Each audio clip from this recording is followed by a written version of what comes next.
Good morning, Year 5. So, English time, and today what we are going to be doing is we are going to be turning our story planning that we did in yesterday's session into our very own piece of writing, where we are going to be finishing the story of Cosmic based on what we've done, how far we've read so far, and also looking back to the work that we did last week, where we wrote in the style of both J.K. Rowling from the Harry Potter books and Michael Crichton in Jurassic Park. We're going to try and use a couple of those techniques that we used last week that worked so well to help us with our writing this week. Okay, so what we're going to do is I've written a short example text of the sort of thing that we're looking for. We're going to analyse that shortly. We're going to go through the success criteria that we'd like to see included in your writing. We're going to see how many of those I've managed to hit off in my bit of writing I've done, and then it is over to you guys, and it is your chance to turn your plans and your planned bit of writing into a brilliant bit of writing based upon Cosmic. So let's have a look at the example text that I have come up with first. So this is the extract of the story in the style of Cosmic. Bang! The spaceship lurched forward, throwing everyone inside completely off balance. "What was that?" cried Max. He looked terrified. Peering out of the window, they could all see the asteroid shower shooting past the windows of the craft. Max began to whimper in fear and start murmuring under his breath. Ahead, a faint glow could be seen in the sky, growing brighter every second. "Hold on tight." Liam had jumped up and was beginning to take charge of the situation. With a cool, calculated look on his face, he was back at the controls. He knew just what to do.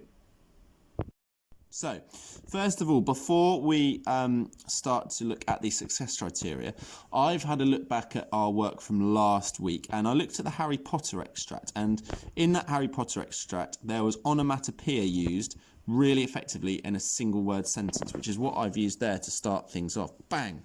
Now, the reason I've done that is because this is a dramatic part of the story, and that one word sentence using onomatopoeia really grabs the attention of the reader. Okay, so I've looked back at last week and I've decided to use that. I've sort of pinched that idea from J.K. Rowling and I've used that to open my piece of writing. Now, as well as that, remember when we looked at the Jurassic Park extract, one of the tricks that Michael Crichton, the author, used there was he shrouded the whole island that they were approaching in mist, so that the characters and so the reader couldn't actually see much from the island. Now, I've done that here. I've said ahead, a faint glow could be seen in the sky, growing brighter every second. Now, I've not at this point gone into any more detail about what that is. Okay, I've left it fairly vague, and none of the characters seem to know what it is, and therefore the reader's not entirely sure either. So the reader's left guessing as to what that faint glow in the sky might be. Okay, it may be the sun, or it might be something else a little bit more sinister than that. So that should be playing in the minds of the reader at the moment. They're really wondering what that is. So those are the two techniques that I've chosen to magpie from the text that we looked at last week. I've magpied a one-word sentence using onomatopoeia, and I've magpied sort of hiding some of the description from the characters. Hiding the description of the setting from characters, so they're not entirely sure what is going on. Now, we're going to have a look at the success criteria for this piece of writing, and we're going to tick off or see, hopefully, how many I've been able to use within my writing. So the first one include accurately punctuated dialogue to move the story forward. Now, in here, we've used, it's only one paragraph here, but I've got, "What was that?" cried Max. So that's accurately punctuated, and also it's helped us learn a little bit more about Max. "What was that?" cried Max. So he says here he looks terrified, so he's not entirely sure what's going on. So this is dialogue that moves the story forward because it gives us an insight into Max and how he's feeling at the moment. The next bit of dialogue I've managed to use in this one paragraph, "Hold on tight," is said by Liam. Now, he is obviously a far more in control character than Max is. He's a far more confident character than that Max is. So here he is giving an order, he's giving a command, he's got that imperative verb at the start, hold. Okay, that is him starting a speech, that is him showing that he sort of is in charge. Whereas if we compare that with Max, he's asking a question there, so he's not really sure what's going on. So yeah, I'd say in terms of the success criteria, I have used speech to advance a story, and it's accurately punctuated. Okay, next, describe the character through descriptions or dialogue. So again, I haven't said Max. I haven't sort of gone, oh, Max has blue eyes and brown hair, and where's this and that. But I have said, I've described him as a person. So again, I've used speech. What was that? Cried Max. He looked terrified. And then later on, I've put Max began to whimper in fear and started murmuring under his breath. So again, I've not described Max's appearance, but I've described his character. And I think all of us probably in our heads can imagine the sort of person that this character might be based on the description. Now, as well as Max, I've been able to describe Liam in this paragraph as well. I said Liam had jumped up and was beginning to take charge of the situation. With a cool, calculated look on his face, he was back at the controls. He knew just what to do. So there I've given quite a thorough description of Liam's personality. I think all of us will be able to imagine the sort of character that he is taking charge of the situation compared to Max. So if we go back to the success criteria, I'd say, yeah, I've been able to describe the character through descriptions of dialogue, through both of those.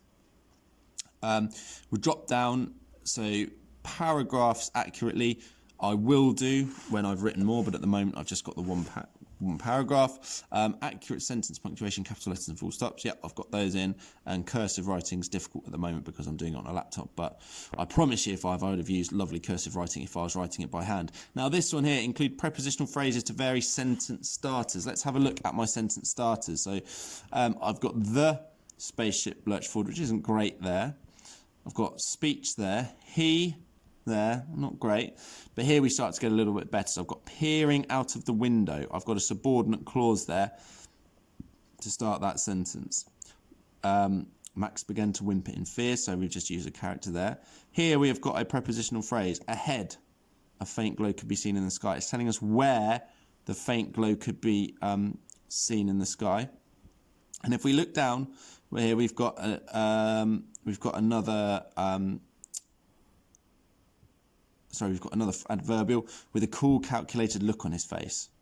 Okay, so we've managed to get three adverbials, or three slightly varied sentence starters in there. We've got peering out of the window, we've got ahead, a faint glow could be seen, and we've got with a cool, calculated look on his face. He was back at the controls. So I've got a couple of subordinate clauses there, and we've got a prepositional phrase as well. So going back to our success criteria, we can tick that one off as well. Now, as you do your writing, you should be using this success criteria exactly as I've just done. Okay, so you should be reading back to check your works. Right, have I included this? Good, excellent. Right, move on. Have I included this? Ooh, not quite yet. I can improve that. So you should be using this as a document to go and check against your writing to make sure you've included what you needed to include. Okay, now I've only done this one paragraph so far. You're going to see more of my writing tomorrow, but hopefully you can see that within one paragraph it is easy, relatively, as long as you get those brains switched on. It's fairly straightforward to get those success criteria ticked off nice and easily. Okay, so over to you now, Year 5. As always, if you've got any questions or things you're not sure about, please put us a message on Tapestry or chat to, try and grab us at the end of the Zoom call if you're watching this before then. But your job today is to start writing your work from the plans that you put in place yesterday. So you're going to have Thursday and Friday to get your stories completely finished. So this is just the first part of your story that we'd like to see today. Okay, so you're going to have 3 days to get this written and checked. So just the first part today, please. And remember to use the success criteria to go back and check what you are doing. All right, so looking forward to seeing these on Tapestry later, Year 5. Good luck.